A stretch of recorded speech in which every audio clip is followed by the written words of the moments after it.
Mic check, 1, 2, 3. Mic check, 1, 2, 3. I think we're good. I think we're live, Dan. We're live. Let's do some everything NBA good on chat. here? Yeah. Let's just wave our hands and go crazy. We're live. We're ready for some NBA stuff, right? That's right, we are. Ladies and gentlemen, welcome to episode number 61 of the Lopes Goes Last podcast. A day later than usual, or I guess a day earlier than usual, depending on your perspective. I'm recording this a day, it's very weird. We're recording this a day later than I normally do, but it's coming out for you guys a day earlier than usual. So we're very, very excited to bring this to you today. As you can see in the title, we are going to be going over the NBA play-in tournament that is already underway. And in fact, there is a game happening right now that unfortunately we are going to be missing, which is okay, but that's fine. And obviously the games that happened yesterday, we're going to talk about those. We're going to talk about what we think is going to happen in real time. So obviously don't comment down an hour later, oh, you said they were going to win and they ended up losing, you stink. We don't know what's happening.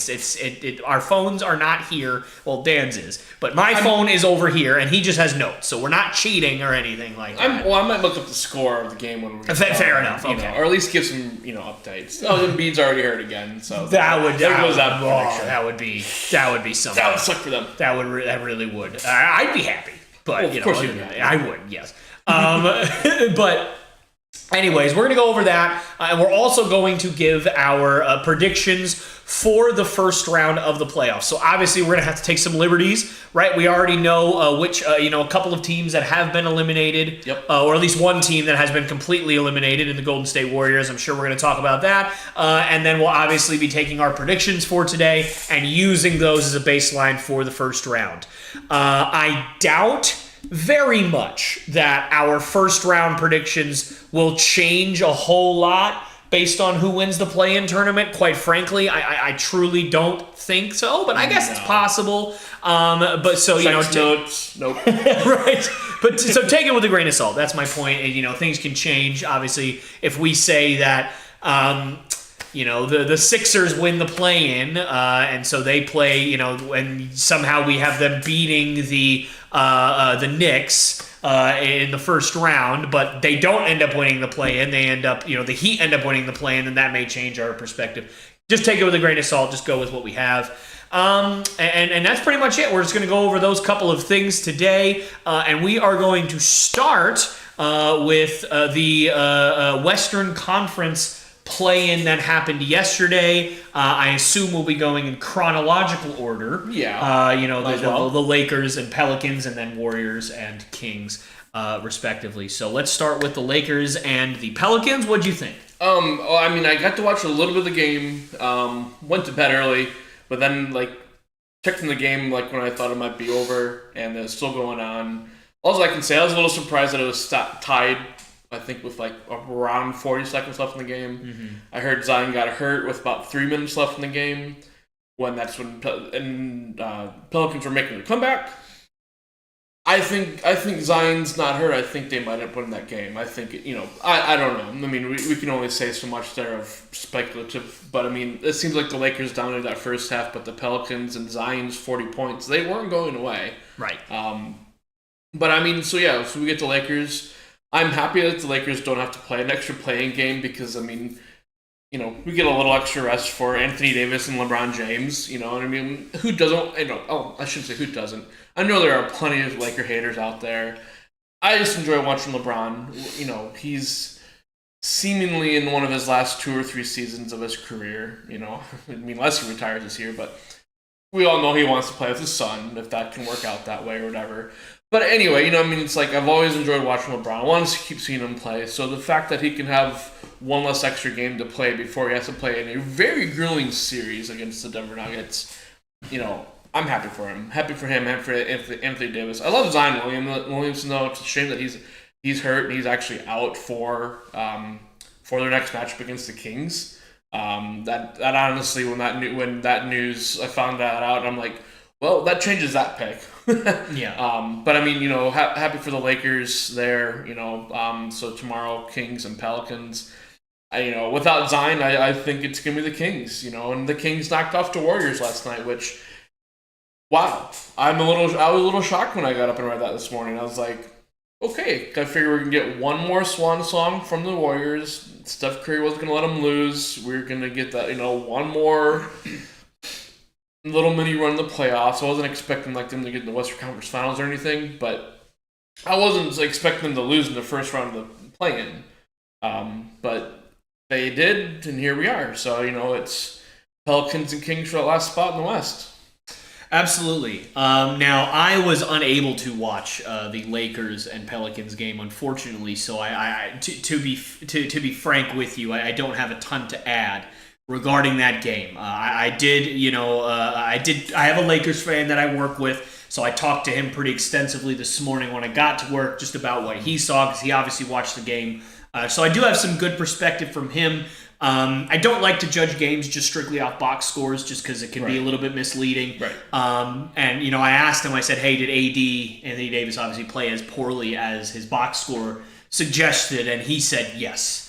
So that may be the only takeaway that I have from that. There were some rumors that he was sort of playing through injury last night. I'm not sure if those are true or not. I'm not sure how founded those claims are. But if that is the case, then I suppose it would make sense. But if it's not true, then boy howdy. Yeah. No, I think his status was a little they were unsure of if he was actually going to play in the game. Sure. Last night. So he obviously did, but yeah, I know he grabbed a lot of rebounds, but outside of that, he didn't really do that much. Right. And if he did, he was playing through injury. Then I'm willing to forgive is a strong word, but I'm willing to understand the bit of poor play if he was fighting through something that he may have otherwise been resting during the regular season or something like that. So I do appreciate that from Anthony Davis. We all know his injury history. So it's nice to see him, not to say that he doesn't persevere through injuries ever, but it is nice to see when he's banged up a little bit and he decides to go back out there and give it his all. That's good, especially for the Lakers. Obviously, I think that even with LeBron, I think he is either their best player or their most important player or both. Yeah, I think he may be both at this point. Right, so when he's fully healthy, he helps take away a lot of attention from LeBron, especially I think offensively. He gives that one. He gives him that legit guy he can toss it to. Anybody can toss it to in the Lakers. Yeah. It's almost. It's not like. They do worse with LeBron on the floor than Anthony on the floor. Maybe, I don't know. Some stats might say that, but it's still you have your top tier players, but then you have your players where you still need them on the floor to make that next leap. That next leap to get this win. And honestly, as we're sitting right here too, it's like. In a sense, the Lakers probably would have maybe been a better ship if they would have lost the game. Obviously, you don't want to play to lose, and I don't think fans want to see that either. But you obviously draw a lot, maybe somewhat easier matchup for the Lakers if you lose and then have a chance to play the Thunder. But they're a young, really good team at the same time too, and a much faster pace than the Lakers. But we know how grueling the series can be against the Nuggets, and it's gonna be tough for them either way. Coming from the 7 or 8 seed to go deep in a deep Western Conference, it's tough for anybody. Sure, and I think in that sense, with that game or that series, I should say in particular. I have the gentleman at work that is a Lakers fan. I talked to him about this. Yesterday, before the game, I said, what do you think about people saying that you should intentionally lose tonight so that you don't have to face the Nuggets? And he agreed with me in the sense that that's just a bunch of baloney. I think that to risk your entire season on one game because you don't want to play a specific team in the first round of the playoffs, if you are trying to duck a certain team in the playoffs, I think, quite frankly, you shouldn't. You shouldn't think that you're going to make it to the finals and win the finals. Right. If you are... Now, granted, Denver... You're in trouble with this. Now, granted, Denver, along with Boston, is the favorite to win the title this year. So I guess, be like, well, I'd like to avoid them until we absolutely have to. I can understand that, I guess. But at the same time, I think that to risk your season on one game, because all it takes is, hey, the the Warriors, or maybe not the Warriors, but let's say the Pelicans lose, and then all of a sudden Jose Alvarado comes off the bench and hits 10 for 10 from 3, just goes absolutely bananas. Yes, I understand how unlikely that is, but you have one game. Right. And when you have one game, you can roll snake eyes. If you have one roll of the dice, you can roll snake eyes. Yep. It's not super likely that you roll a snake eyes, but you can. And so if they roll snake eyes, oh boy, like your season's over, and now you don't get to go to the playoffs at all. Yeah. So I think it was a bunch of baloney. But with that said, Denver is the worst possible matchup you could have hoped for if you're the Lakers. Yeah. If you go up against the Thunder's biggest weakness, they don't have a lot of weaknesses. Right. They're have really good defenders at just about every position. Very athletic. They're very athletic. They play very fast. You've got a dominant guy that can take over games, and you've got 2 or 3 if you count Josh Giddey. He's been inconsistent offensively in terms of scoring, but I think you've really got 3 guys that can take the pressure offensively off of Shea if he's having a bad day, or if they're double and triple teaming him and sending pressure all the time. You have Chet, you have Jalen Williams, you have Josh Giddey, yep. and I mean Lou Dort is there, I don't know, but he's a phenomenal defender, so he plays his role perfectly. But their one weakness is rebounding. Offensive rebounding and defensive rebounding, and I'm sorry, but they have Anthony Davis. That's your matchup. If he's going to drop 40 a night because he's getting offensive rebound after offensive rebound after offensive rebound, and nobody can stop him, and nobody can box him out, and nobody can stop him in the post, that is a matchup that you can win if you're the Lakers. I'm not saying you will win. I'm just saying you could. Right. And then obviously the Timberwolves, at this point, first of all, I just don't trust them as a unit. They lose to a lot of really good teams. Yeah. They don't play very well against the top teams in the West as the year went along. They started out the year beating everybody, but then as the year went along, they started to falter against the top teams in the West and the top teams in the East. Yep. So I am not so sure I trust them as much in the playoffs. And plus, we all know that the 2 guys that have been the worst, or 2 of the guys that have been the worst in the playoffs over the last handful of years that have not played even close to their regular season numbers are Rudy Gobert and Karl Anthony Towns, and they are on the same team now. And so I just don't trust that duo to get it done in the playoffs. Now, I'm not saying they can't, but if I had to put money down, I wouldn't put money down on that. Yeah. So, if I'm the Lakers, if I got to play the Timberwolves, I'd be like, okay, this is a young team, we can exploit them, they don't have playoff experience, and I think... Well, and that's why everybody, I think, was so... That's why that race for that 6th seed was so tight, because it's like, the way I was going, the Wolves were looking like they're going to be the odd man out for the top seed. They were up and down, it was tied going to the last day of the regular season. But that's why that 6th seed was so important, too, because 1, you don't have to worry about the play-in, and 2, you likely get the Wolves, and that's going to probably be an easier matchup for anybody compared to the Thunder or the Nuggets. So with that though, with the Thunder, since the Thunder are still waiting on Friday's matchup between the Kings and the Pelicans, who do you think they should be more worried about between those 2 teams? More worried about, I think, presently with the circumstances that we're in the Kings. Because I think, quite frankly, if Zion is healthy, I think you would probably pick the Pelicans, just because Zion is an athletic freak that very few teams have figured out how to stop.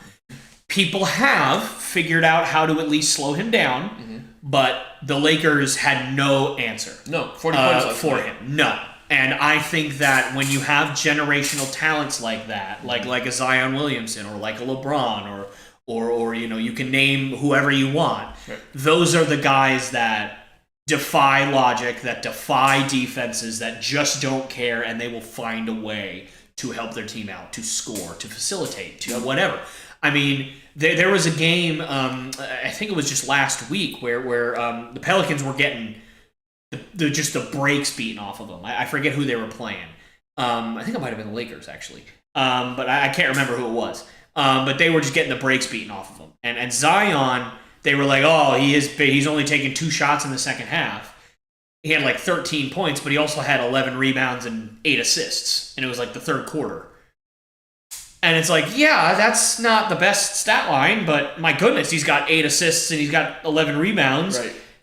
He's at least he's finding a way to help his team. He can do the more than score points. Yes, exactly. Now, obviously, defense is a whole other situation. But I think with Nobody Zion, plays defense anymore, dude. no, fair enough.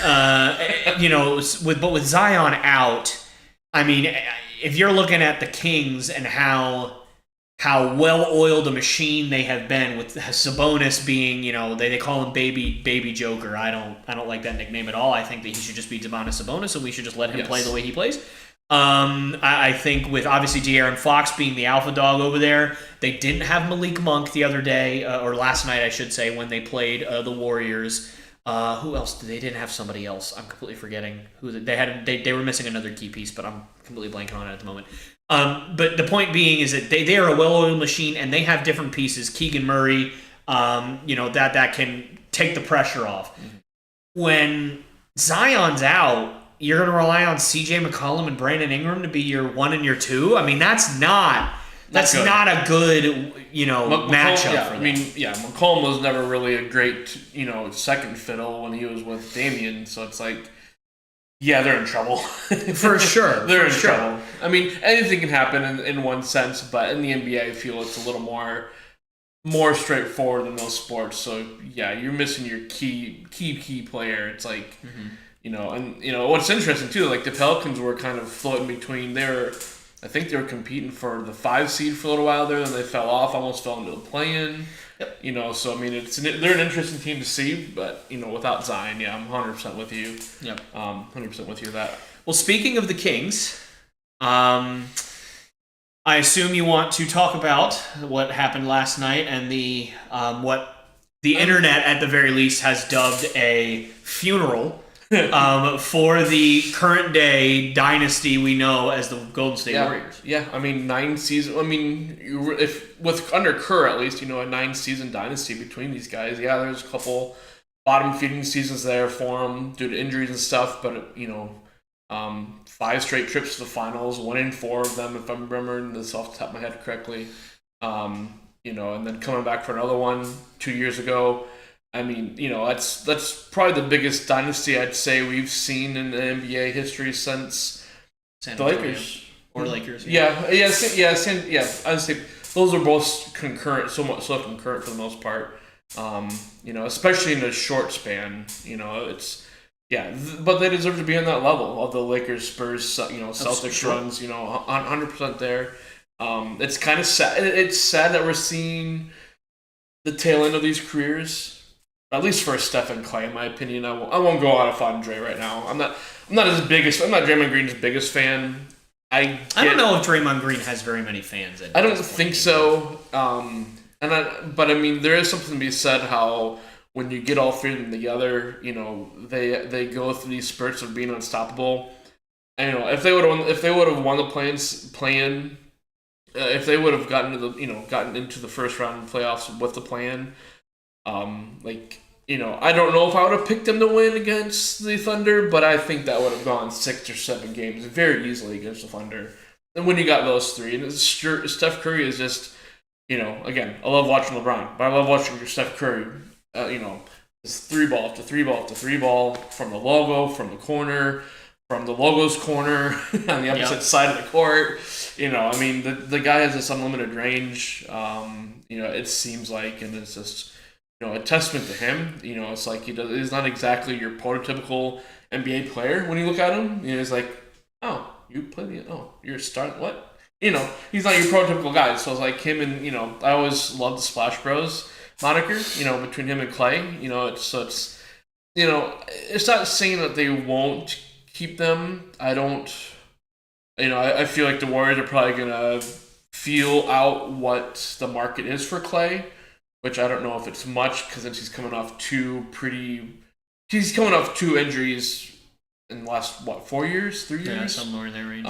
Because he came back, but then I feel like I got hurt the very next season again for a little while. Not as long, but anyway, it's like he's definitely probably 60-70% of what we're used to seeing him on the court. He still has his moments.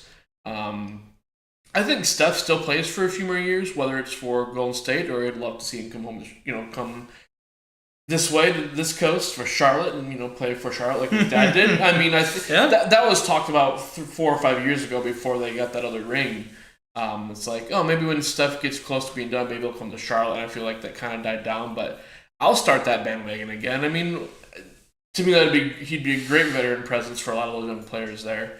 So if they break up the band, maybe they do. I don't know where I meant to look this up before we recorded where Steph's contract is, where Dre's is. I know for sure Clay is a unrestricted free agent.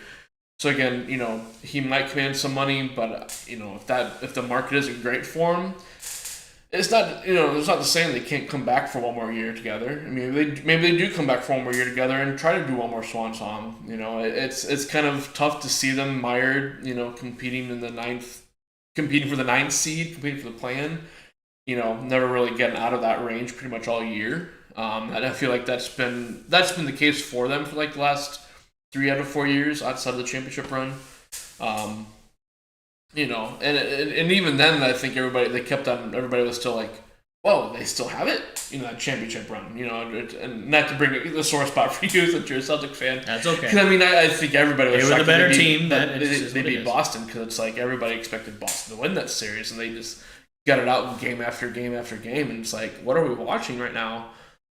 So maybe they have one more swan song left in them. I don't want to bury him, put him on a funeral just yet. But at the same time, if it is the end, it's been a wonderful 9 seasons of this dynasty under Kerr. And I think you could even say 10 or 11 seasons. Because a lot of people point at Mark Jackson. Have the name right? Yes. Thank you. I was like, for a second, I was like, no, I have the name right. He kind of laid I think he kind of got that foundation laid for him. A lot of people kind of like, well, you got to credit Mark a little bit, but Kerr took him to that next level. Kerr made him that early mid 2000s Phoenix Suns, but better than actually play defense. That's what really reminded me of their whole, this whole stretch is like they're the Phoenix Suns from the early 2000s, but they knew how to play defense, especially early in the dynasty when you had Iggy and Barnes, obviously Durant with a few years there. That they were just so unstoppable. They should have really won 5 in a row if it wasn't for LeBron. And I think they were even built. They were like a team that was built to stop LeBron, which definitely he did. If this is the end for him, it's been great. If it's not, I wouldn't mind one more year with them. I'd pseudo cheering for them to do well. Just to say let's go out and style guys one more time. But I'm curious if Clay maybe Clay doesn't even want to play anymore. Who knows? I'm sure there's a lot of discussions happening there right now of who does what, but a couple headlines at least I saw today where, the Warriors kind of plan to kind of see what Clay kind of gets as offers out there in the market and then maybe play off of that. I don't know if Clay would be like, hey, this team's offering X amount. Are you guys going to give me this much? And then he's like, oh, they're not? Okay, bye. But I don't know. Clay was drafted in 2011 with them. Curry was 09. I think Clay was 11. Dre was 12. So they've all been together for 12 years. But it's 12 years. Am I doing math right there? Anyway, you know what I'm saying. Mm-hmm. It's goodbye to them. I guess maybe it remains to be seen. I hope we get one more year of them. I'd like to even come out and say it's like, no, we're gonna give this one more go. We still got one more good year left in us, but. They need a bench. That's what helped them early in the dynasty. They had a bench, and they don't have a bench anymore. Everybody they kept drafting from those bad years, they've pretty much shipped off. I guess they could build around Wiggins. I don't know. I'm just rambling now, so I'd love to have your thoughts on that now. Yeah. So unlike the Lakers and Pelicans, I actually was able to watch the majority of the game last night. I did not see the last 4 minutes of the fourth quarter because there was no point. They were losing by 20. Very unlikely that the Warriors would come back. The only reason I stayed for that long was because the Kings late in the season had a propensity to blow these big leads, but you just knew they weren't going to blow it. And then I didn't end up watching the first 7 minutes of the first quarter. So I kind of watched from 3 to 4 minutes left in the first to all the way almost to the end. So I watched almost the whole thing. Now, I don't know if the narrative of the game would have completely shifted had I watched the first 7 minutes of last. I doubt it. So I'm going to just tell you what I saw. I think that the reason why the internet is saying that this is a funeral for the Warriors, it's not because they lost a play-in game. It's not because, Clay's a free agent and he might leave. I'm sure those have, obviously, roles in it. But it's how they lost the play-in game and the fact that Klay Thompson is a free agent. It is the manner in which the Warriors lost last night. The old guard, as I will call them for simplicity's sake here, yeah.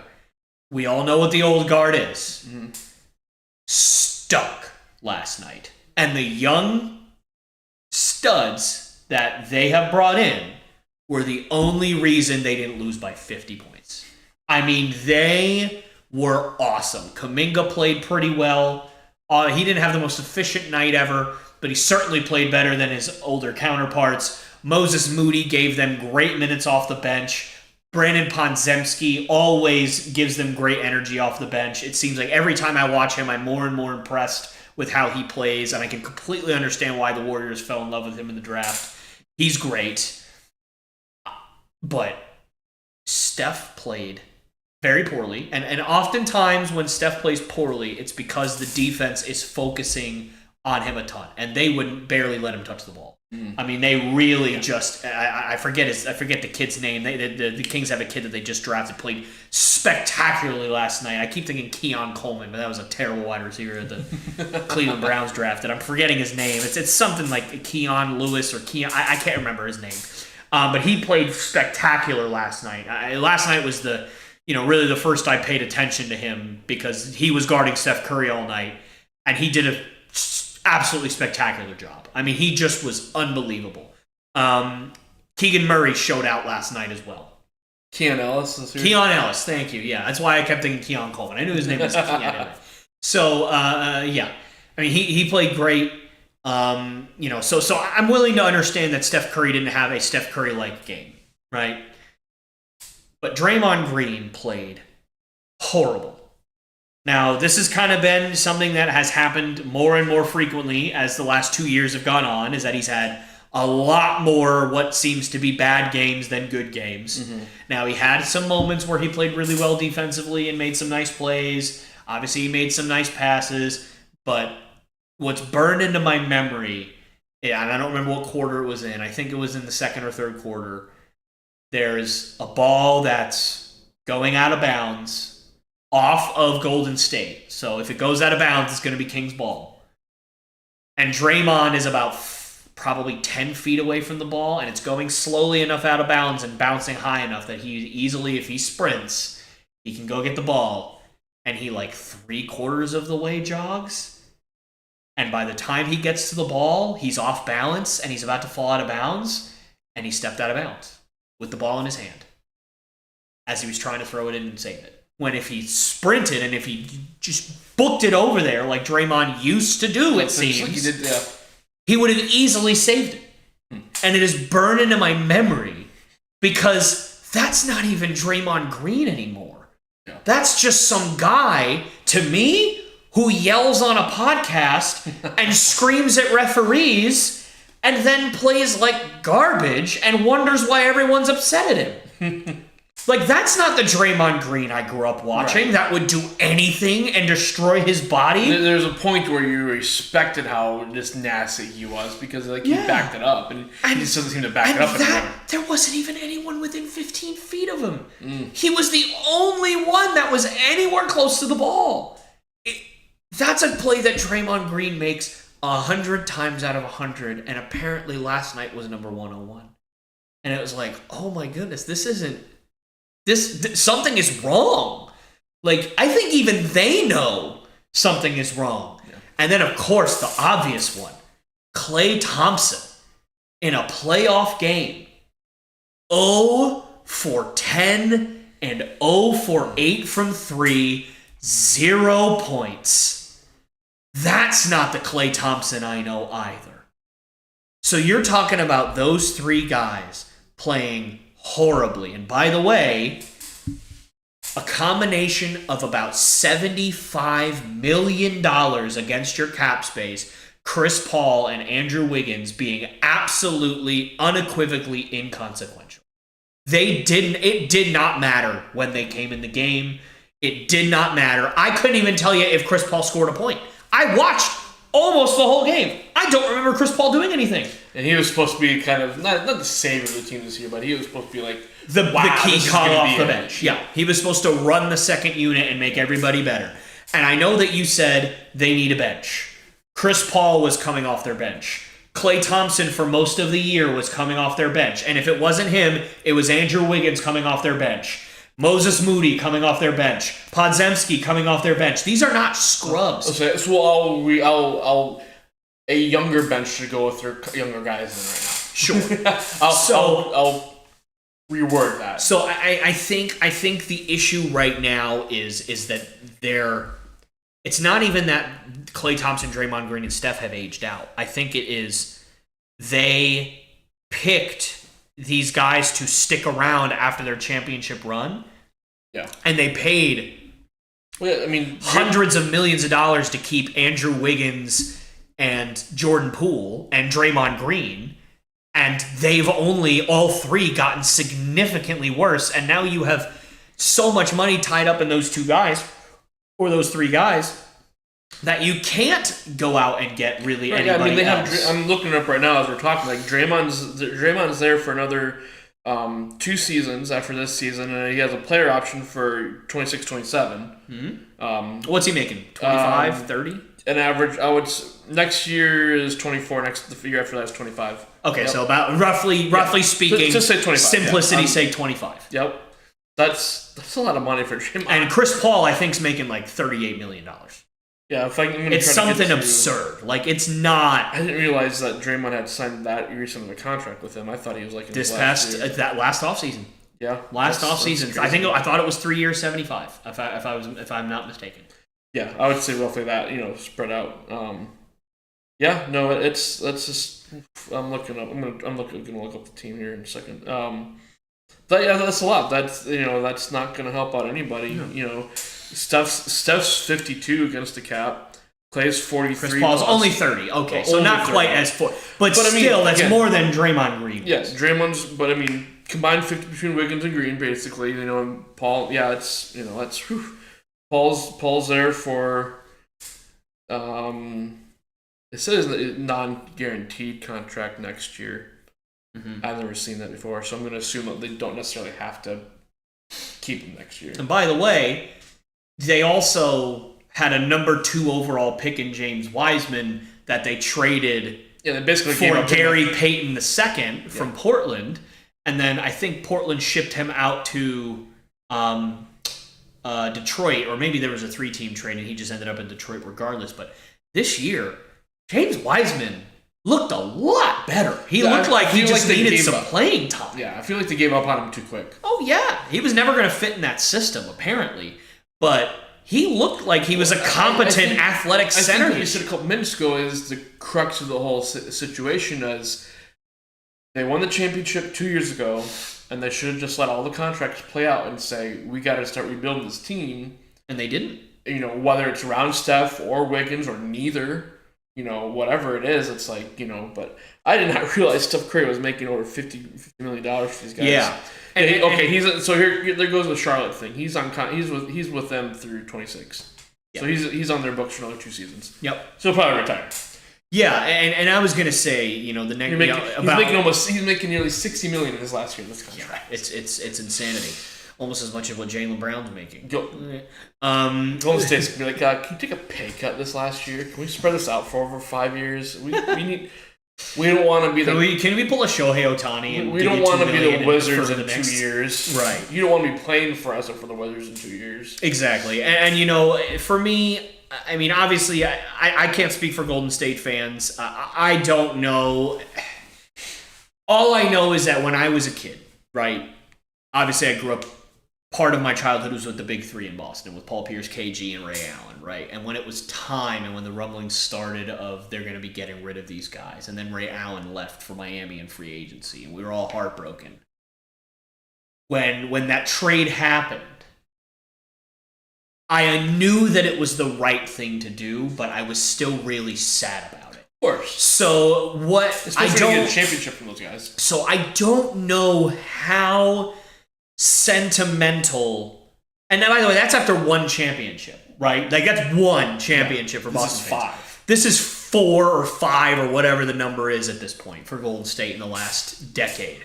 I'm probably wrong in saying 5. So I don't know how sentimental Warriors fans are when it comes to Klay.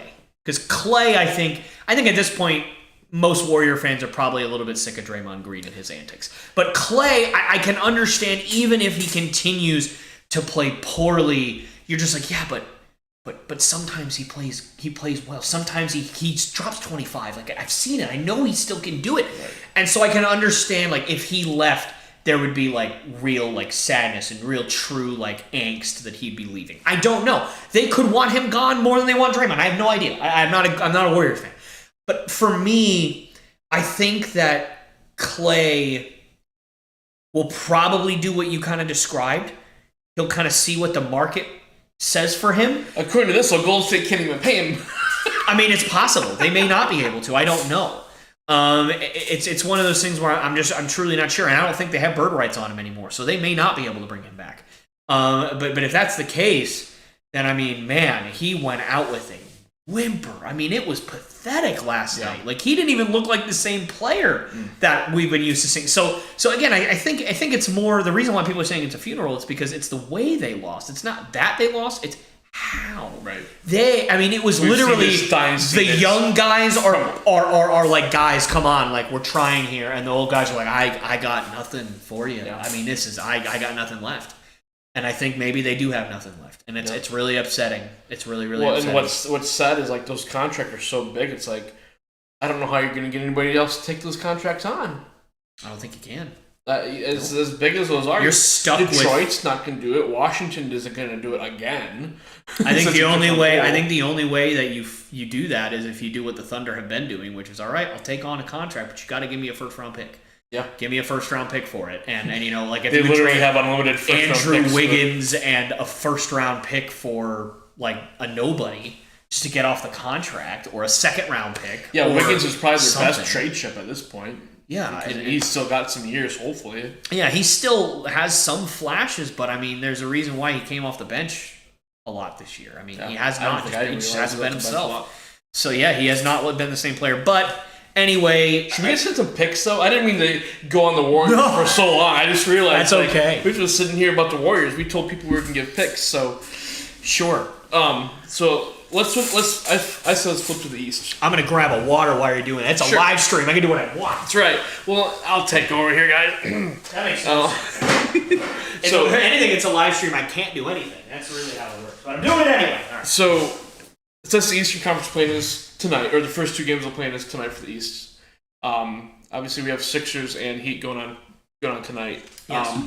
Who are you thinking ends up winning that game? I think I'm going Sixers. They're at home. Joel Embiid's back. Yep. The only reason they're a play-in team is because Embiid was hurt for 45 games. I mean, my goodness, they were one of the best. I put out a video saying I was actually genuinely terrified of the Sixers this year. Yeah, because we talked about that. Yeah, because they just were playing differently. They're motivated. Embiid was playing at, I think, back-to-back MVP level. I mean, he was dropping like 35, 13, and 2.5 blocks a night. I mean, just video game numbers. Right. And then obviously he got hurt, and they've spiraled from there. And even with their supporting cast, just being out there, they more or less kept afloat. I mean, they finished the season above 500. Yeah, I mean, it's a miracle if you lose an MVP. They were that close to being the 6th seed. Let me put it to you this way: the Nuggets had a worse record without Jamal Murray this year, percentage-wise, than the Sixers had without Joel Embiid. So if that tells you anything about the importance of certain players.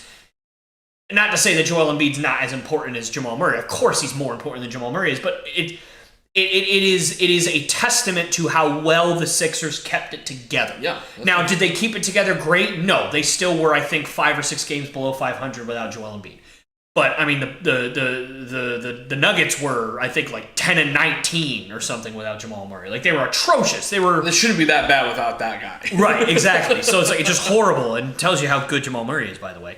But point being, I think that with Joel Embiid back, they're in Philly, and I gotta be honest, crowd behind them. Miami, they did play very well on Sunday, but before that, they have not been playing well down the stretch of the season. Terry Rozier is out for them, and he's been super important. He's been a really good player for them since they traded for him this year from Charlotte. I know you mentioned Charlotte earlier. Shout out to Charlotte. Woohoo. Local team. But I don't see a universe where Miami pulls out a win 100% without Jimmy Butler putting on a Superman outfit again, which, I mean, that's always He's a possibility. done. He did it last year, but I seasons of that. I just don't see how the Miami Heat match up with Joel Embiid, Tyrese Maxey, Buddy Hield, Tobias Harris. Like, I just don't. Right. I don't see it. And then obviously Kelly Oubre, by the way, super underrated player for them on a minimum contract, and he was averaging. I don't know what he averaged by the end of the season, and I know before his big car accident at the beginning of the year, he was averaging 20 points a night. I saw a stat the other day to where when Joel Embiid and Maxey have played at the same time, the Sixers are 30-2 or 30-8. I forget honestly, but it might be 30, maybe 30-8. That's yeah, and I know that they at least have one insane. loss because the Celtics beat them. But 30-8 is still insane. It's like they're really good. Yeah, they're maybe good. they finally found a good team to put around Joel Embiid finally. Yeah, and I think that the only thing that I'm not the biggest fan of with Philly is that their starting lineup has really big holes defensively. Tobias Harris is not a great defender. No one plays defense anymore. Buddy Hield is not a great defender. Well, yeah, I understand that, but I think you need some semblance of defense to really make it in today's especially NBA. In the playoffs. Yeah, especially in the playoffs. And again, their starting unit, Embiid, that goes without saying, phenomenal defender, right? Not perimeter wise, but interior, we all know what he can do. Tobias Harris is not a great defender. Tyrese Maxey is not a great defender. Kelly Oubre is not a great defender, neither is Buddy Hield. So you have 4 of your 5 that are below average perimeter defenders. Tyrese Maxey, I think, has the tools in terms of his quickness, but he's undersized. So like that kind of takes that away from him. He's only 6'1". There are a lot of guards that he's going to be going up against are significantly bigger than him. It's just one of those things where I worry about that for the Sixers. But I don't really think you have to worry about it much tonight because I just don't think without Terry Rozier, the Heat have enough to keep up with them.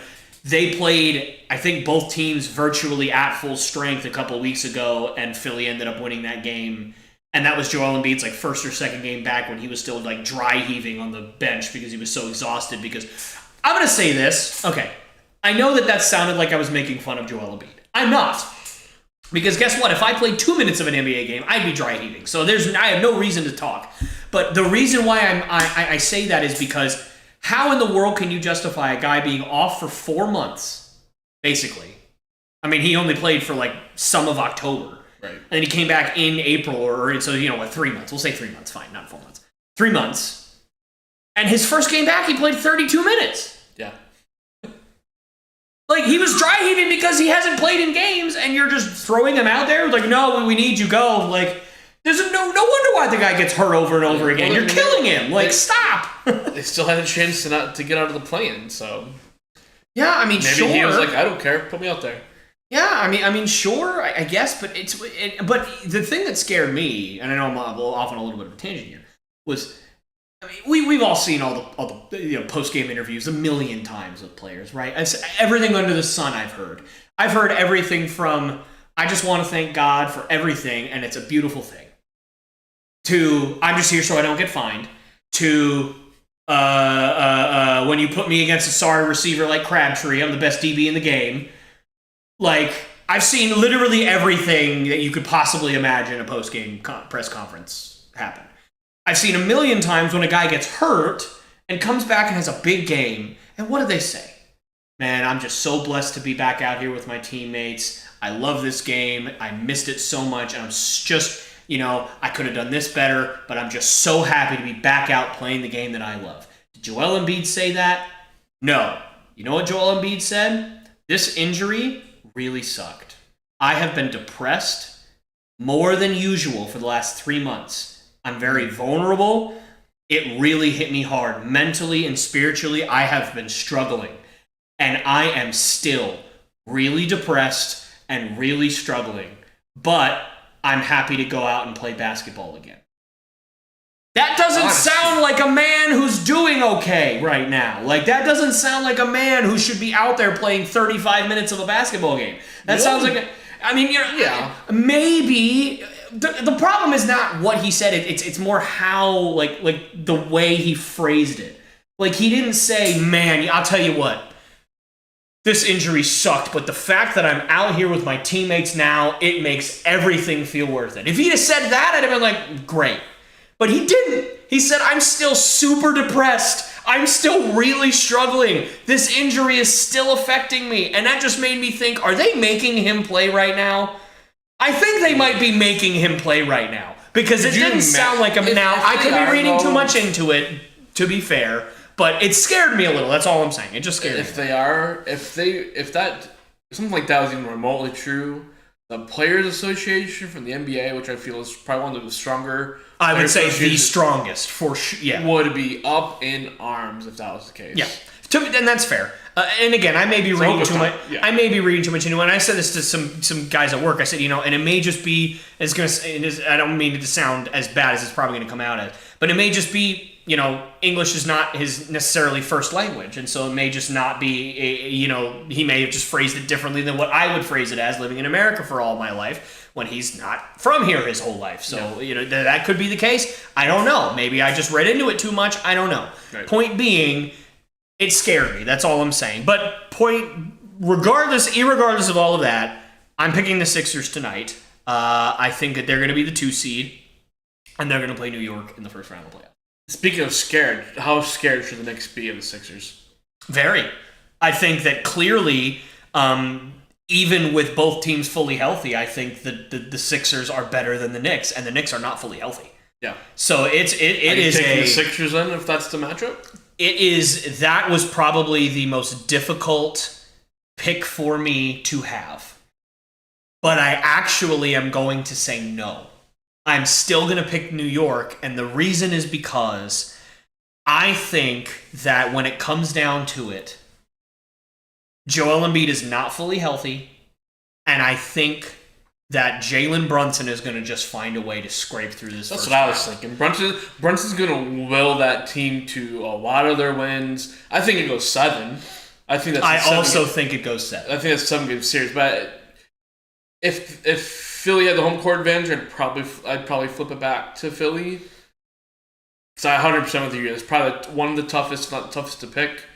Yeah. Just because both teams probably match up well. Both teams can take advantage of certain matchups, but Brunson is just really stepped it up a couple extra gears. They don't have Julius Randle, which would be a great neutral or great way to slow down Joel Embiid right now. But yeah, I don't. I'm still leaning New York, so I guess we are in agreement there. But I'm definitely leaning New York. No, but I think 6 games, but I think New York should be very, very afraid. Yeah. And one of the things that scares me, and one of the reasons why I could very easily see myself and yourself, obviously, given what you just said, being wrong, is Isaiah Hartenstein might get eaten alive by Joel Embiid. If Joel Embiid is motivated and fully healthy and ready to roll, I mean, goodness, he might drop 45 a night on all that. And there's nothing against Isaiah Hartenstein. Yeah. He has played, my goodness, has that man played heroically well for what he's being paid and what his expectations were going into the season. Without Mitchell Robinson, he has done not just a good job, a phenomenal job filling in at center and actually being productive and turning around their offensive rebound and continuing, not even turning around, but continuing their offensive rebounding prowess that they were known for with Mitchell Robinson, continuing that trend. But that's not just some normal human being that you're staring down. That is Joel Embiid. That is a man amongst boys. And Isaiah Hartenstein, as well as he's played this year, he's not Joel Embiid, and he's not going to stop Joel Embiid either. Right. So, I could very easily see Joel Embiid, just getting the ball every possession and being like, I'm better than everybody I go up against. I'm going to dominate this. So if the Knicks draw the Heat, let's say the Heat somehow plot a miracle tonight, How many games will the Heat win against the Knicks? 1. Okay. I think one. I don't think it's more than 1 either. And I think that, there's 2 reasons. One, I think that the Heat are a worse team than they were last year. They're not as deep. I think that obviously Tyler Hero it gets better every year. I think he's a better player than he was last year. But I don't think they have Duncan Robinson right now, and he's pretty important for them. Yeah. As overpaid as he is. Obviously, Terry Rozier is in and out of the lineup. You have Bam. They had Josh Richardson, who was a nice bench piece, but he's out for the year. Yep. And then you've really got wild inconsistency in most other areas outside of Bam and Jimmy, of course. Right. Because, look, I love Jaime Jaquez. I think that he should probably be a finalist for Rookie of the Year. Obviously, he wouldn't win it because you got Wemby and Chet. But I think that if I had a third slot, I'd probably put him in there just based on how he's played this year. Although he did really poorly the last 15 games of the year, so he might not. And then you've got Nikola Jovic, not Nikola Jokic, Nikola Jovic, the 20 or 21, however old he is now, player for the Heat. He had a very big standout summer league, and he has played a ton of minutes this year, and he's played well sometimes. And sometimes he's played very badly. Caleb Martin, we all know that he dropped 5 billion points a night against the Celtics in the Eastern Conference Finals last year, so we know that he's capable of playing well. But again, this year, I don't know what he averaged in points per game this year. I'm sure you can look it up, but I can guarantee you it's not more than 9, because it's never more than 9. It's always around 9. So how much can you rely on him consistently in the playoffs? I don't know. How many points per game did he score this year? I'm looking. Just give me a second. Keep rambling about the rest of their... So I thought you were right. I thought you had it. That's why 10 points. What? Oh, 10? Why? He scored 10? Oh, my God. I can't believe it. That's great. Okay, great. So 1 extra point than what I said. Fine. Good for you. But the point is... inconsistent, right? I've seen him have games where he can't miss, and I've seen him have games where he cannot make a shot worth a crap. So the point is I think this year they're a worse team. Mm-hmm. I think that they struggle down the stretch. The problem with Miami Heat, though, is that none of that matters, because everything that I just said was in the regular season. And when the postseason happens, they step back, they scream, their hair turns blonde, and then they beat everyone. That's a Dragon Ball Z reference for everyone who didn't understand that. Thank you. So the point that I'm... That was lost. Oh, you didn't know that? You never see Dragon Ball Z? No. Oh, dude, you got it. Anyway, we'll talk about Dragon Ball Z here. Point being is they go ham sandwich in the playoffs. Jimmy Butler turns into Michael Jordan. Bam Adebayo turns into Hakeem Olajuwon. Tyler Hero either turns into... Steph Curry or he gets injured. There's no in between. Literally, there's no in between.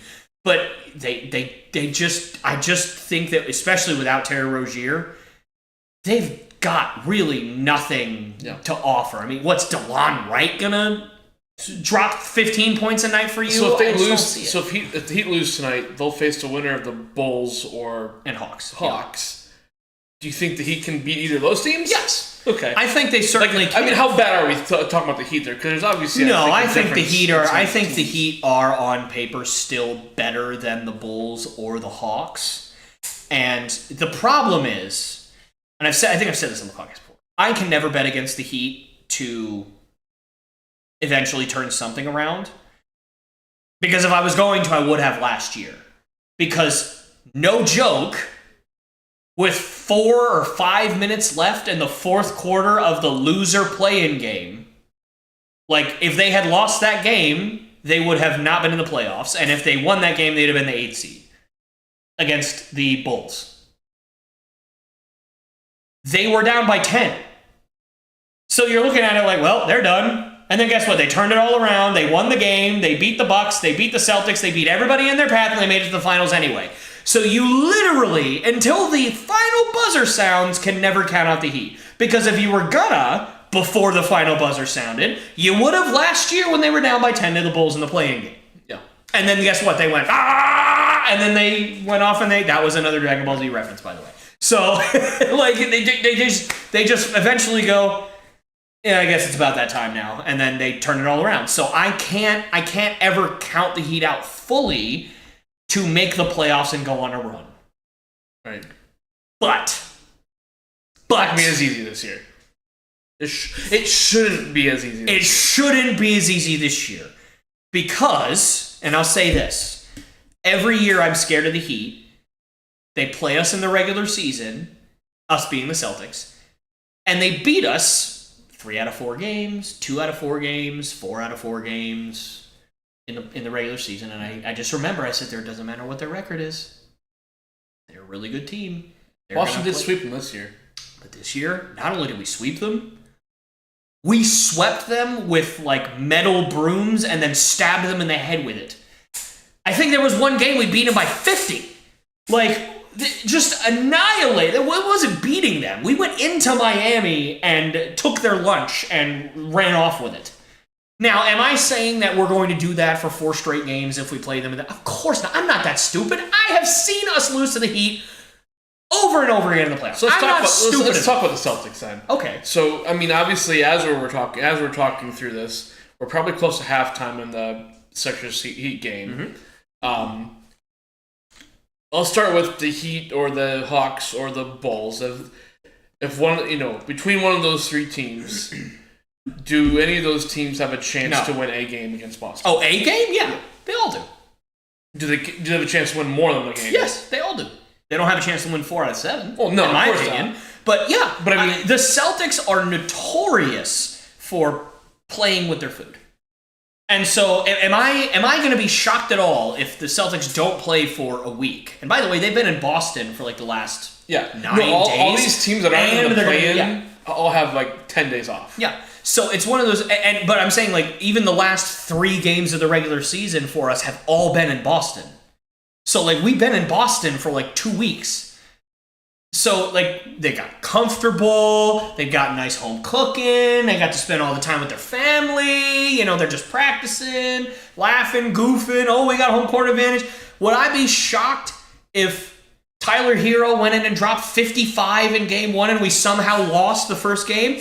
No. Would I be shocked if Philly lost tonight and we ended up playing Philly and Philly was that's not a good game 1. Philly was like, do not forget who we are, and do not forget that we are coming after you. I would go as bold to say that Philly would take game 1 in Boston, no problem. They win by 8 points. They certainly might. If that's the seeding. So, and then obviously we know Atlanta, they beat us without Trae Young 2 games in a row. So they clearly know how to beat us. They clearly know what they're doing. And then, Chicago, I don't love Chicago. I really don't. But again, the Celtics have a play with their food mentality at times. All of those teams have the ability to take 1, maybe even 2, depending on if it's Philly or Miami, maybe even 3. Well, that's where I'm going. It's like, so we're talking. You're thinking 2 games isn't out of the realm of possibilities for any of those teams, but I mean, does Philly take it to 7 games if it ends up being Boston and Philly? Is that a 7-game series in the first round? That's unnecessarily a 7-game series. I would say, unfortunately, probably. I still think that even with a fully healthy Philly team, if the Celtics play the way that they can and that they should, it should not be a 7-game series. No, it should be a 5-game series because the Celtics, on paper, are a level better than any other team in the NBA. So if they can get to a level higher than anybody else and they can consistently get there, there's no team that stands a chance beating them 4 games out of 7. And I don't even think they have a chance to win 2 games out of 5, quite frankly. I just think that they can play at a level that is unmatched. And if they can get to that level and stay there, nobody's going to have a chance. The problem with Boston is that they don't stay there. They're inconsistent, and it drives me up a dang wall. Maybe you should find a different team to cheer for then. I really don't want to. It's like I don't know. It's like the Chicago Cubs, right? They just always lose, and they're lovable losers, and then one day they're going to win a World Series, and they keep coming close, and then finally they do, and all the people that stuck around was like, oh, thank goodness, I'm so glad I stuck around and I didn't leave. Now, obviously, we haven't not won a championship in that long, but it feels like that sometimes. So it feels like I've been waiting 100 years for it. Spoiled Boston. But fans. it's one of those things where like I can't abandon the ship now. We've re-signed everyone. I mean, we just brought you Holiday back for $28 quadrillion, and we obviously have Kristaps Porzingis for 2 more years or 1 more year or whatever. Derek White, Jason Tatum has a player option. He can at least be around for next year, and then possibly a player option after that. Jaylen Brown, we all know he's making way too much money. So it's like the core is there. The pieces are in place. Everything is there. We still got Big Al playing at a reasonably high level, especially for a guy of his age. And like 20 years, near 20 years in the league for him. Yep, somewhere in 15, that range. 15 at least. Somewhere in that range. He's 37 years old or 38 years old. I mean, he's up there, and he's still playing really well. So, I think that if they can get to that level and stay there, nobody's beating them 4 times out of 7, but they don't get there. They don't stay there. And everything that I've ever watched tells me that they're not going to. They're going to play with their food. They're going to have a bad game. Jason Tatum's going to shoot 1 for 19 one of these games. Jaylen Brown's going to turn the ball over 293 times out of a possible 100 possessions. He'll figure out a way. He'll turn it over and then pick up the ball and then bring it back in bounds and throw it out of bounds again. I don't know what he'll do, but he'll figure out a way. I couldn't make my joke. You already took my joke away out of my mouth. Sorry. So. But I mean, so obviously right now you're picking Boston for the first round. Of it's course. just Philly's going to be a tougher test, possible 7 games, but hopefully, I would. The Hawks are that weird one to me too, where it's like on paper they should sweep them, but yeah, they took 2 in the regular season.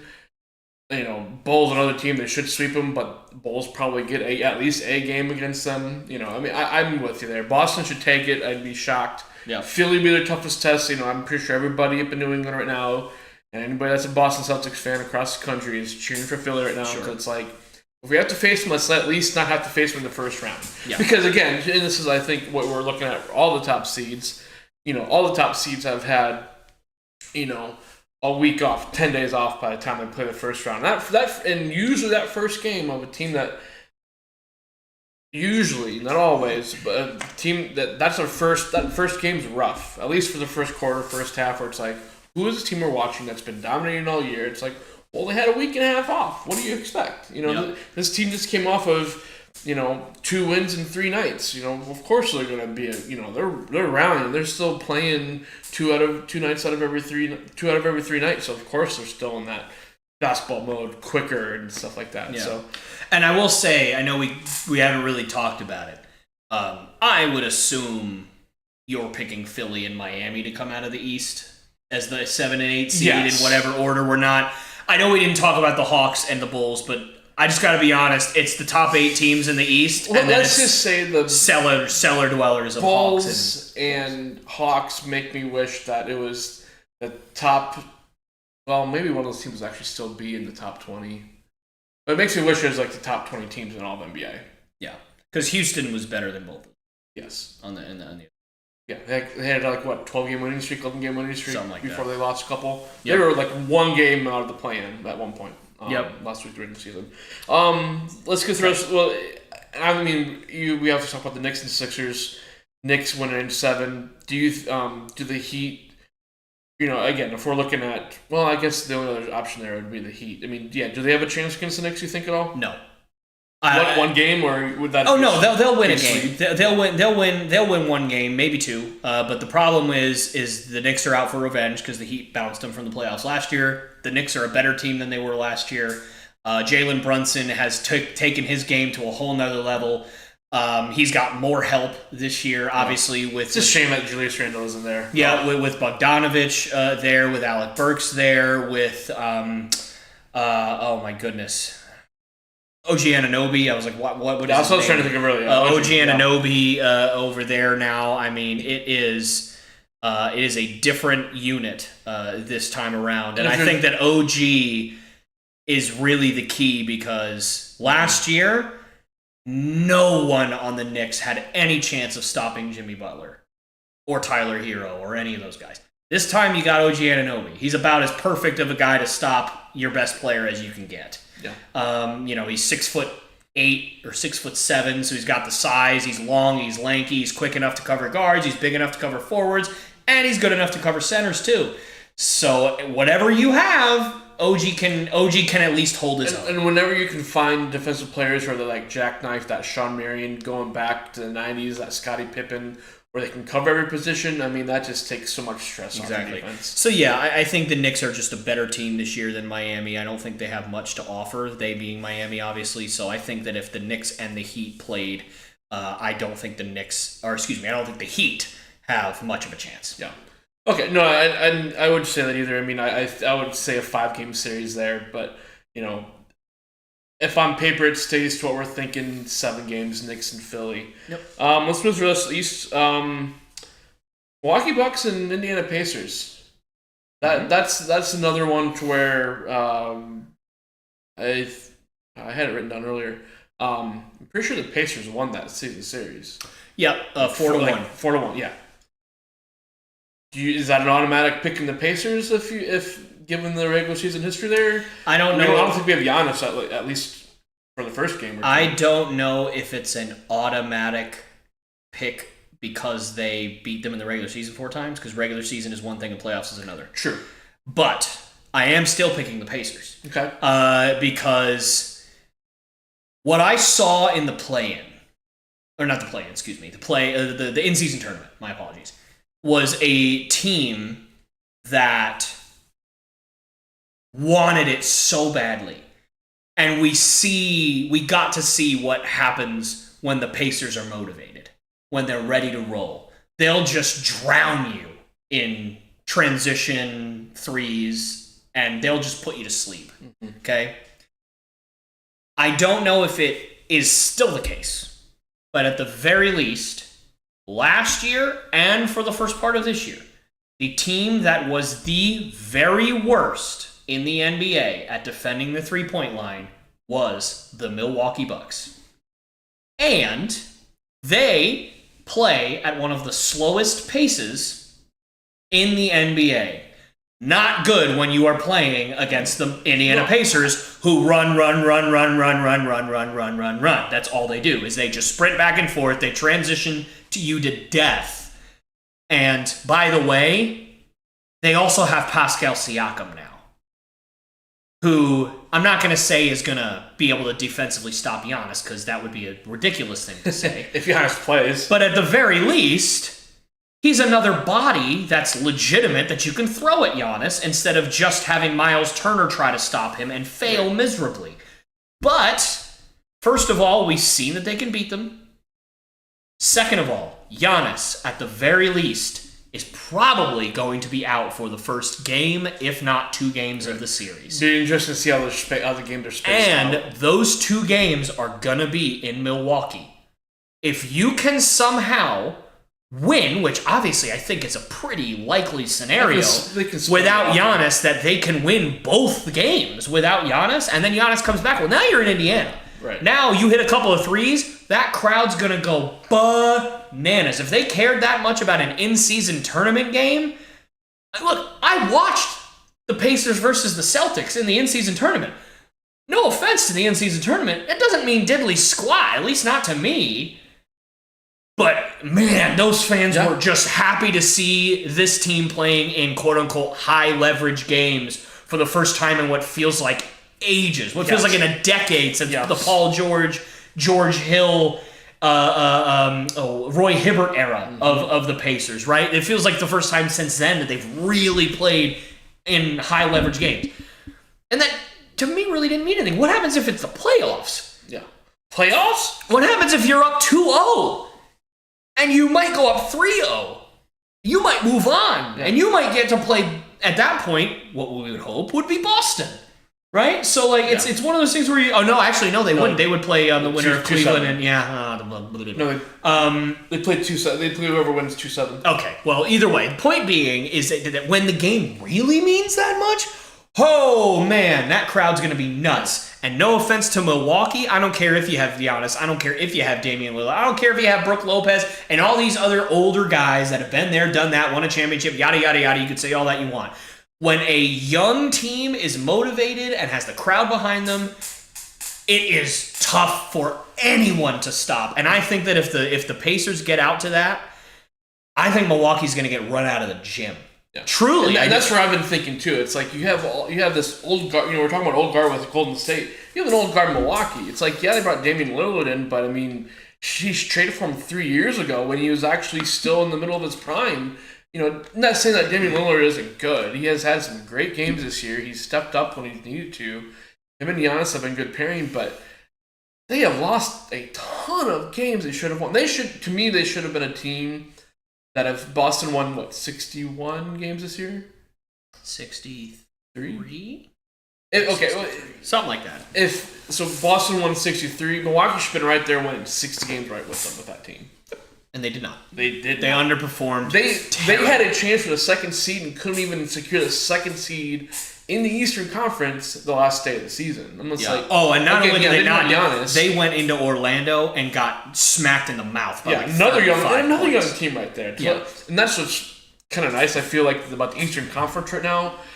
I don't know if those teams can go toe to toe with Boston or other teams over the next couple of years, depending on how some things shake out.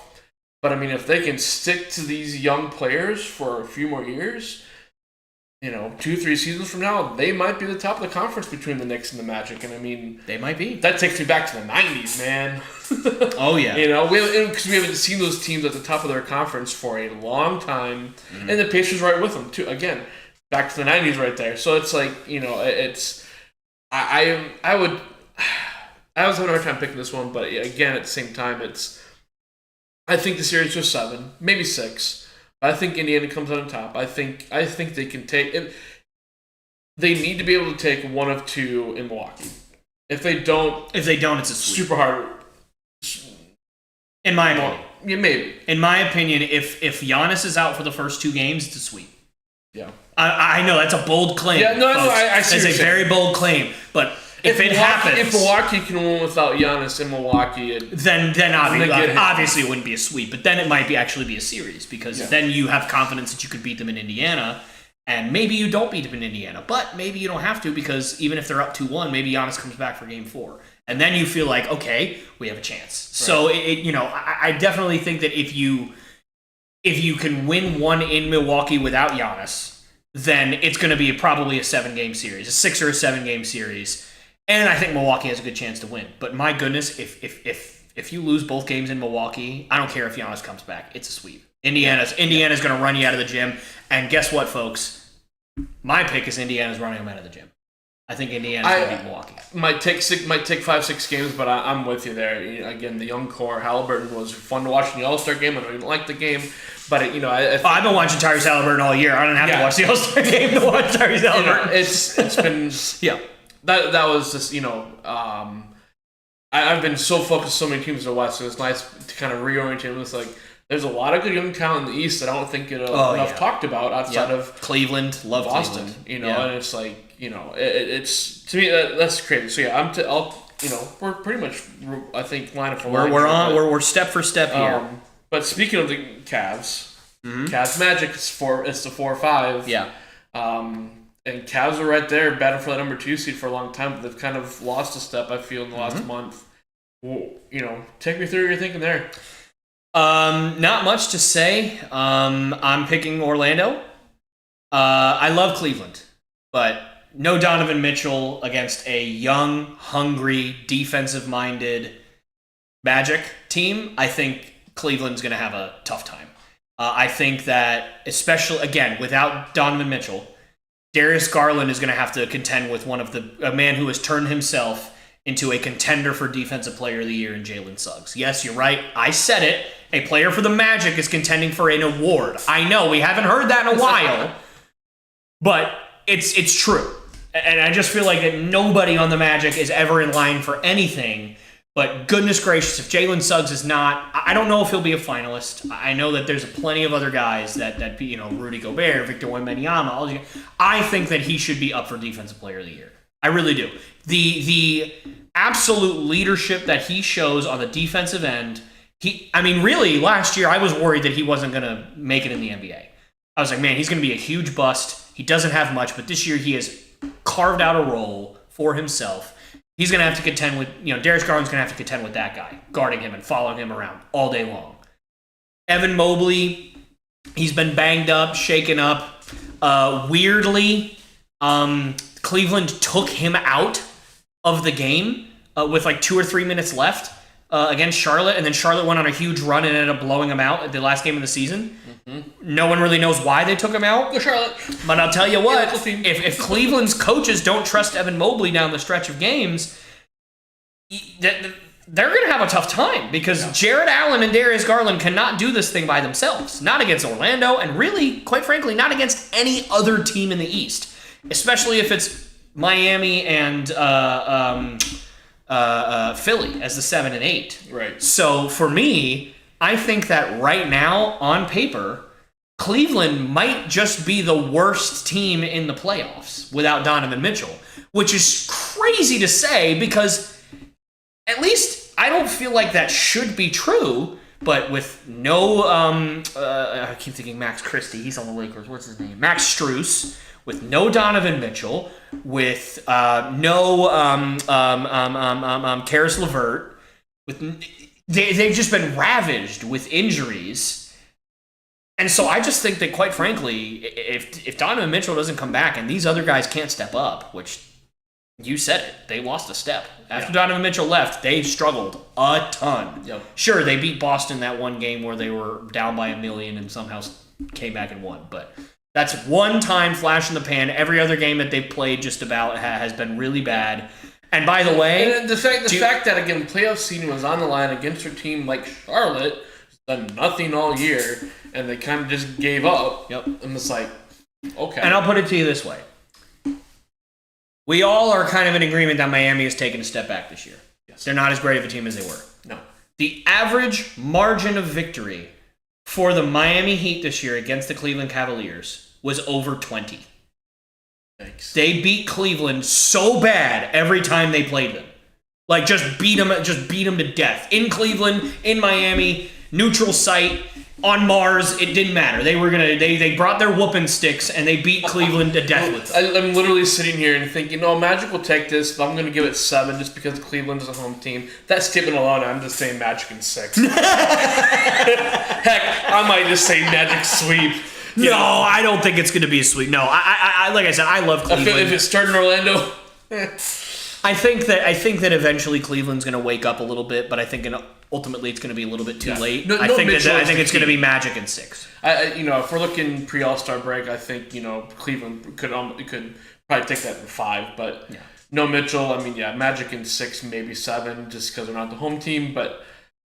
For whatever reason, it always seems like it's really easy to kind of buy into the 5 seed or the 4 seeds in the NBA playoffs. I don't know why that is. Yeah. But it always seems to be better and easier to buy into those. Western Conference. So we our 2-7 is, I don't think we picked a team here. So it's Nuggets, Lakers. Well, Lakers, Nuggets, Lakers is 2-7, yep. I mean,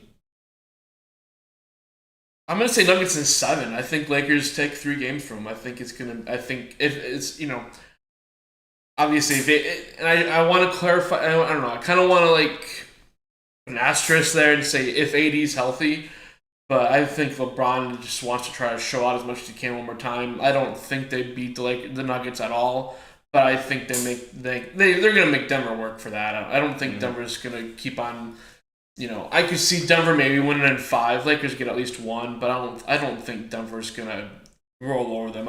I hope that the Lakers make them work for it, and I think they will. So I'll take Nuggets in 7 there. Okay, so I think this is what's gonna happen. I think the Lakers take game 1. I think they come out and they punch the Nuggets in the mouth. And again, we talked about that earlier. Again, the Nuggets are gonna have 8, 10, 11 days off. I wouldn't be shocked by that at all. Yep. And then the Nuggets, they hold their cheek, they look up, they spit out a tooth, and then they beat the Lakers to death for 4 straight games. And the reason why is because, first of all, the Nuggets swept them last year. Now, I think the Lakers are a little bit better on paper than they were last year. A little bit. I'm not going to say they're a lot better, but a little bit better. The Nuggets are a little bit worse than they were last year on paper. Because obviously they lost Bruce Brown, which is a huge piece for them. But they're champions. And that means a lot to me personally when it comes to playoff time. They know what it takes to win, and they also know what it takes to beat LeBron and AD. They just did it last year, 4 straight games. Yep. So I think that they're going to come out a little bit lackluster. They're going to lose game 1. They're going to realize what they have in front of them is LeBron James and Anthony Davis, and they cannot take this lying down, and then they're going to respond like champions, and they're going to beat them 4 straight games. Yeah. So I think Nuggets in 5. And I wouldn't be shocked by that alternative. I mean, I honestly wouldn't be surprised to see. I wouldn't. To me, that's even a good candidate for a sweep for the Nuggets. Honestly. I mean, just because they are the defending champs, but I think that amount of time off leaves them right for game 1, losing game 1 or game 2. Because the Lakers got a little bit better, and because the Nuggets got a little bit worse, I personally am a little uncomfortable thinking it's going to be a sweep again. I mean, I was uncomfortable thinking it was going to be a sweep last year. I mean, and it was. And it was a very, very close sweep. Yeah. So it very easily could have not been a sweep. Yeah. So this year, I don't know. I don't think it's going to be a sweep. I want to give LeBron the benefit of the doubt that I can get swept again. I think at the very least, maybe they lose the first 2 games, they beating the Lakers, and then they win game 3 in LA, try to respond, and then they go down after that. I don't know. Yeah. But I think it's going to be Nuggets in 5 again. My personal opinion is I think they go into Denver, Lakers win, and then the Nuggets respond, beat them 4 straight. So we're waiting on who the Thunder's opponent's going to be. Pelicans or Kings. I'm pretty sure I think we're in agreement on the Kings. Yep. How many games do you think that series goes? Oh, man, I think 6. And it's one of those things where I almost look. It's almost like here. The Thunder are going to be looking in a small mirror at the Kings going, this is what we would look like if we were 10% worse. This is what we look like when we didn't have a shot. It's almost like a mirror image. Like the Kings are without a shot, maybe. Yeah, where obviously Sabonis is not like a super young center, but, a center that, has the ball in his hands quite a bit, and is very, very important, and finally getting some love, and then you've obviously got a ball-dominant point guard that leads the team in scoring and assists and is their best player, De'Aaron Fox, Shai Gilgeous-Alexander, respectively. You've got a shooting guard that is very, very important to what they do, but is often an unsung hero, Malik Monk, Josh Giddey. You've got wings, both sets of wings that are really, really good. One is in contention for most improved player of the year on both sides for Keegan Murray and Jalen Williams. Like, it is literally looking in a mirror. But as I said, the Thunder will sit there and think this is what we will look like if we were 10% worse. Meaning, Thunder are 10% better. So I think that push comes to shove, when you're staring down the pipeline at a team that's just like you, you're playing against yourselves every day in practice, and the Thunder are just a little bit better than the Kings, so I would pick the Thunder in 6. Yeah, I'm going 5 there. I think the Kings, just... I don't know. I feel like the Thunder just have it more together. Again, kind of that 10% you're thinking, what you're saying there. But yeah, I'll go 5, honestly, on that one. The Thunder had to fight tooth and nail to get that number 1 seed, which, having that over the Nuggets could eventually help them come the Western Conference Finals if it shakes out to be both of those teams. Which I think gives them just a little bit of extra chance. That team's young. Both teams are young. For the most part, outside of Sabonis in a way. But again, Sabonis and Harrison Barnes. Yeah. But again, so I mean, I think this can be a fun series, fast games. There'll be some fun games to watch. But yeah, I mean, Shaw is just. There's not much you can't do. Nope. And let's get them their first series win in quite a few years. There you go. Yep. Okay. Thunder all the way. Why are we in agreement on everything? I hate this. Well, I mean, I actually do like it. I think the second round will be. When we go through the second round, it might be different. Maybe, especially when we see kind of what these playoff teams are, and I think it's kind of an obvious of who the lower seeds are better than the upper seeds. Mm-hmm. And I think this next series is another good example of that. Yep. The Timberwolves and Suns. Yep.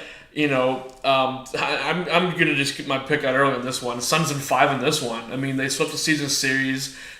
If Booker and Durant and Bradley Beal, his name escaped me for a second. Wow. If they're all on point, top of their game, sharing the ball, moving around. I mean, that might be a sweep itself too. It's like the Wolves. And don't forget about the Wolves number. have Ant. Yeah. Then, like you mentioned earlier, they have Cat and Gobert, who don't always do the best in the playoffs, and it's like I still can't figure out how they got how they were in contention for the number 1 seed all season. They have the number 1 defense in the NBA.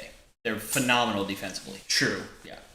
But the problem is that the defense that they play doesn't work in the playoffs most of the time. Yeah. Rudy Gobert is consistently useless in the playoffs, despite the fact that he's what? If he wins this year, what's he, a 4-time Defensive Player of the Year, I think? 4, yeah. Something like that. Like, it's not that he's bad defensively, but just his play style is virtually useless in the playoffs. It's not a modern day NBA. It's, the Suns, maybe they get one game 1 or 2 or something, it's the Suns get out of Minnesota up 2-0. It's over. It's a sweep. Yeah, it's over. This might be the easiest possible sweep outside of Nuggets Lakers that there is to be had.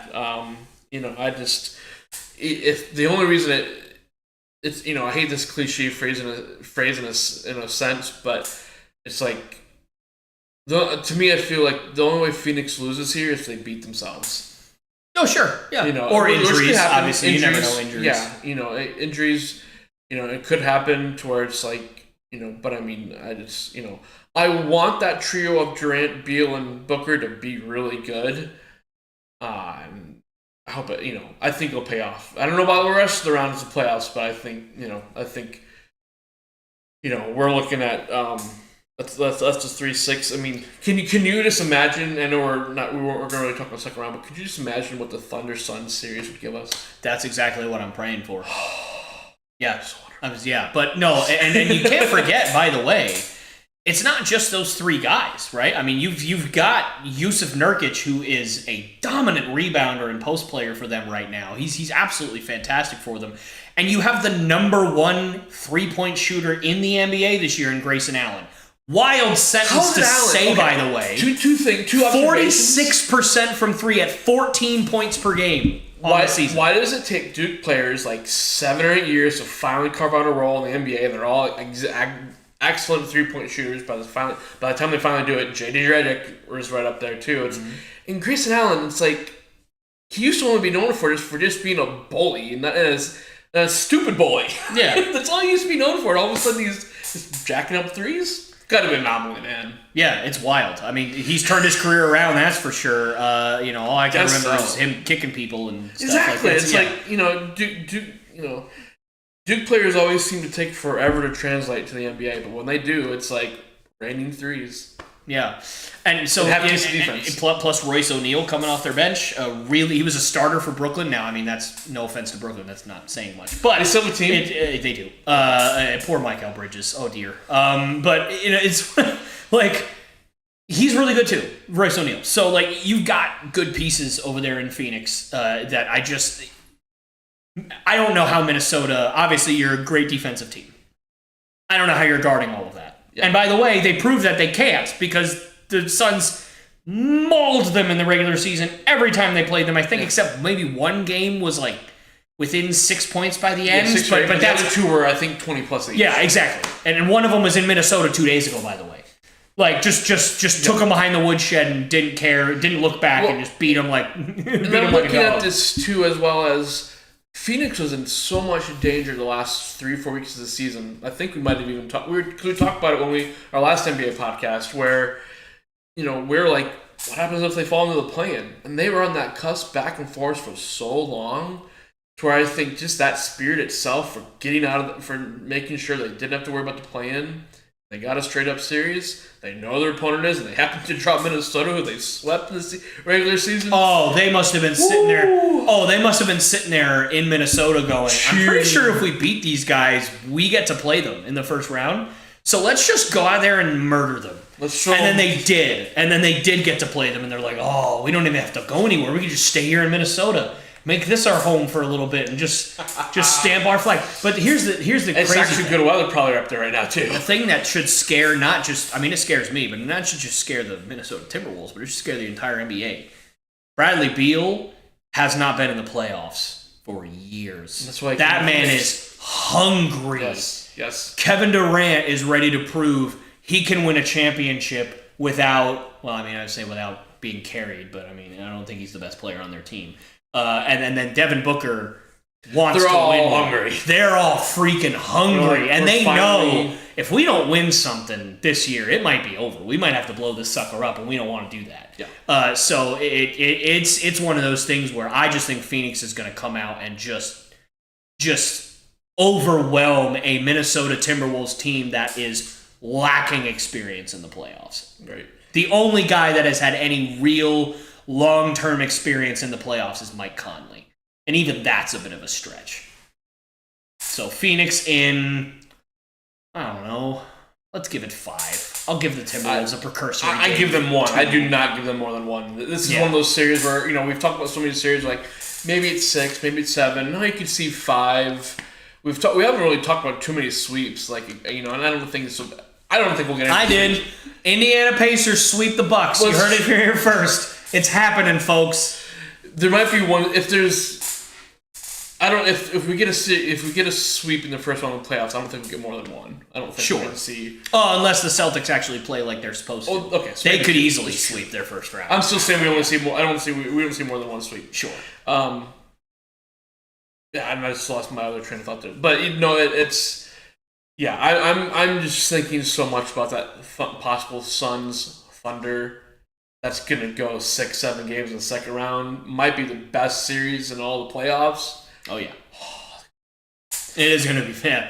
Well, hopefully we'll get there. Our last series is the other 4-5 in the Western Conference. LA Clippers are the 4 seed home team against the Dallas Mavericks.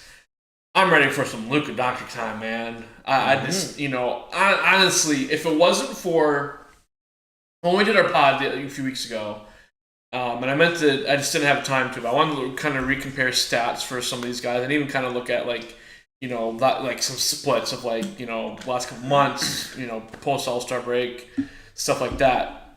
But I mean, I think Doncic is, maybe he was last year. Definitely that MVP conversation, but I almost kind of want to change my MVP pick to him, not Jokic, because I just think he's just playing that outstanding right now. I don't remember if he's still leading the league in scoring, but I think he was up there at one point. Yeah, he was. I don't know if he still is either. And I mean, I'm thinking here too. It's like I feel like check that way. Kyrie Irving has almost kind of not been like a quiet piece for them. But he hasn't been a controversial piece for Dallas for the most part this year. Right. And he has actually stepped up a few times during the season when Doncic didn't play.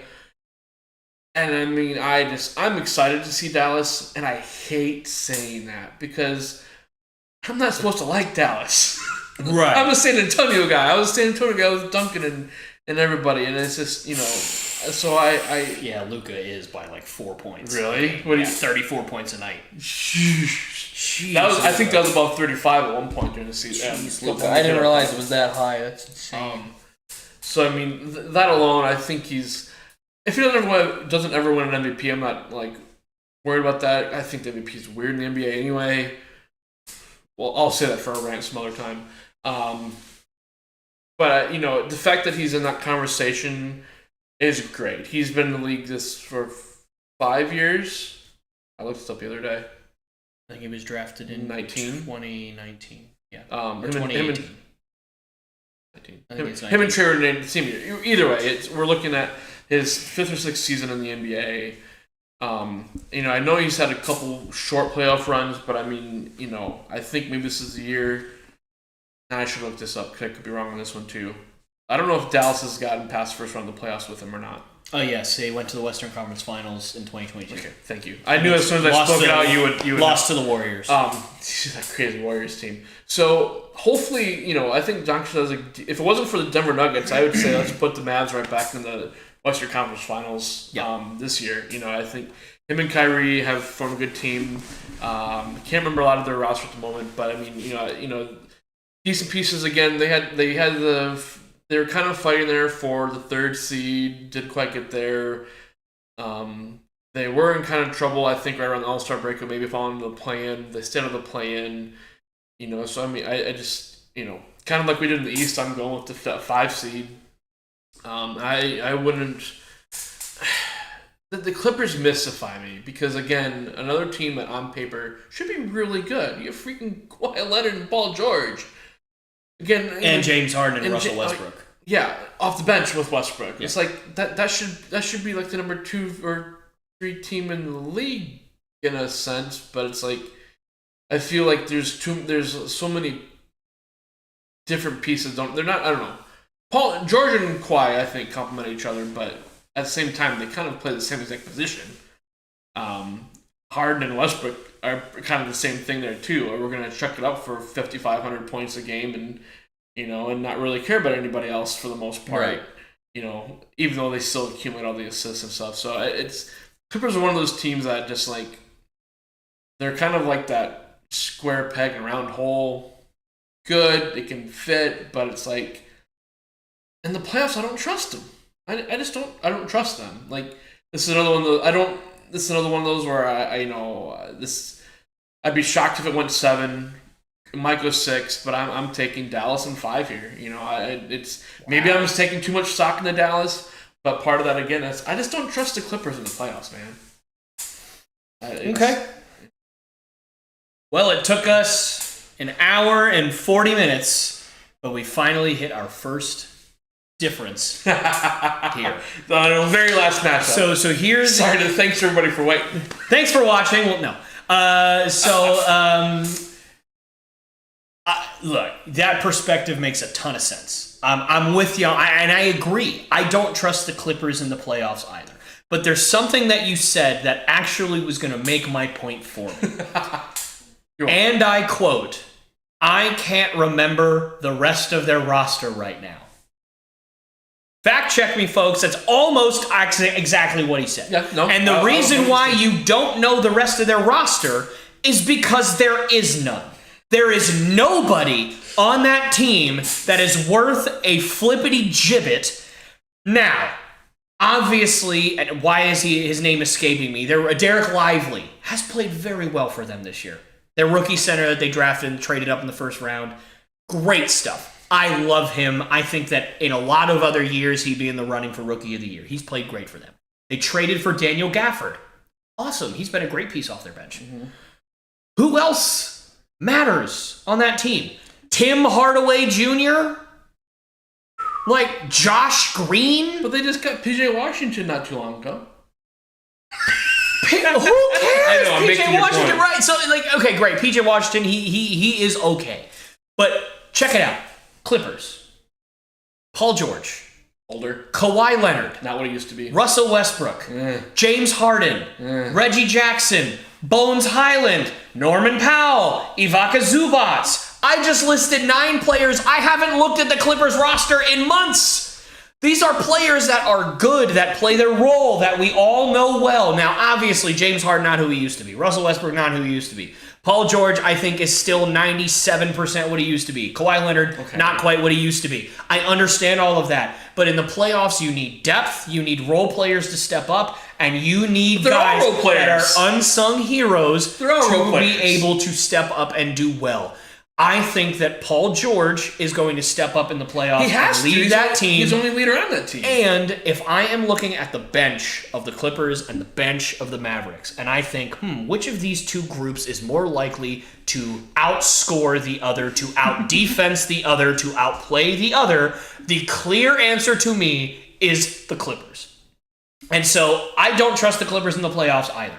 But I really, really, really don't trust the Mavericks in the playoffs right now. With their current roster construction, I've said it all year, they have been one of the worst defensive teams in the NBA. Yes, did they go on a nice run at the end of the season to get themselves out of a tough spot? Anymore? Absolutely, they did.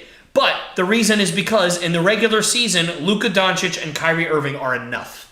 In the playoffs, Luka Doncic and Kyrie Irving are not enough. And so I am picking the Clippers in 7. I think that it's going to go to Game 7, and Kawhi Leonard, Paul George, Russell Westbrook, James Harden, while they have not all played well in the playoffs, they have a ton ton of playoff experience between the four of those guys. Kawhi's got a chip. Obviously, Kyrie's got a chip as well. But these are guys Why that should I stay to San Antonio? That's all I'm going to say. Okay, fair enough. Well, we can have that discussion a whole nother time. But I think that if I am looking on paper in a Game 7 in LA, which of these teams do I think is most likely to step up? I think it's the Clippers. Who's taking the shot, though? Doesn't matter. It does. You've got 3 great options, if not 4 with Norman Powell, who's averaging 15 points a night off your bench. Like, I think, quite frankly, Norman Powell should be, I think he actually is starting now, but he should have been starting all year. So for me, I think that it really doesn't matter because, and by the way, the answer is Paul George is taking the big shot. Or Kawhi Leonard. I mean, one of those two guys. Kawhi doesn't take big shots. That's never been What his happened in persona. Game 7 against Philly? He took the big shot and he kind of made it. It was like the whole big thing that got him there, right? But no, I agree. It's usually not his persona. Now, again, Toronto is weird. I don't trust the Clippers in the playoffs. Would I be shocked if in a week and a half from now somebody named Dan calls me and goes, "Hey, you know that the Clippers just got swept, right? You suck." No, I wouldn't be shocked at all. I'd be like, "You're right, Dan. I do suck. It makes sense." But for me, that's just my opinion. I like the Clippers' totality of their team more than I like the Mavs. That's just where I'm at. And plus, they have home court. That's just where I'm at. Would I be shocked if Luka goes for 45 a night and Kyrie goes for 30 and they play the series? No, not at all. But guess what? Who else is going to step up? PJ Washington, who has been to how many playoffs? Let me see. He's been in 1 or 2 playoffs. Carry the 9 0 playoff series. That's how many playoff series PJ Washington played at least once. That's not a playoff series. That's a play-in. Okay. So it's so like PJ Washington's got no clue what the hell's going to happen out there. No, how many playoff series? I literally am looking at their roster right now, and go ahead. No, I feel like I'm trying to look at this one.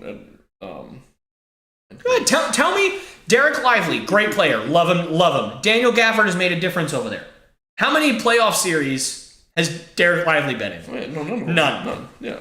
I think Daniel Gafford may have been in a playoff series or 2 when he was playing for the Lakers. But it helps your point. But he was the backup center. Like if you think that the backup center is going to win you a dang championship, then man, you are scraping the bottom of the barrel. You're struggling. That's not good. So obviously, Dallas has the best player on the floor. It is kind of bad when one. I mean, it's no wonder that Doncic pretty much had to lead every single category outside of. Yep. There's a reason why Luka Doncic averages 35, 13, and 12. Because no one rebounds, no one scores, and no one else assists. That's really where we're at with that. Dallas has done one of the worst jobs I've ever seen in surrounding a young superstar with talent. Think about it. Look at Jason Tatum, who was drafted, I think, the year before Luka, or 2 years before, whatever it was. He's got another all-star that is always an all-star, Jaylen Brown, every year. A second team or third team All-NBA guy every single year.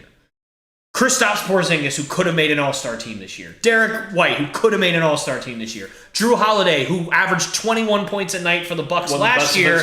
One of the best defensive guards in the NBA, and could have, if he wanted to, put up all-star numbers, but he took a step back and sacrificed because he had all these other scorers on the team. And so he chose to be the guy that said, you know what? You don't need me to score 21 points a night. I'm just going to I'm going to stand in the corner. I'm going to hit 50% from corner threes this year. I'm going to shoot 45% from 3 or 44% from 3 this year. I'm going to assist. I'm going to play defense. I'm going to roam around, and I'm going to do my thing. That's what you do to surround your superstar with talent. Right. The 2 best players that Luka Doncic has played with have been a spayed and neutered Kristaps Porzingis that they did not let do anything. Literally, Rick Carlisle told Kristaps Porzingis in their playoff series, stand in the corner and don't move. And Kyrie Irving, who admittedly has been a good fit over there, and he's stayed out of trouble. He hasn't, that's my knowledge, he hasn't said anything stupid in a while. So good for them. But if those are the two best players you've played with, and those are the only two All-Stars you've played with, you have done a piss poor job building around Come your on, superstar. Cuban, do better. Piss poor job. Come on, Awful. Cuban. Oh, by the way, guess what?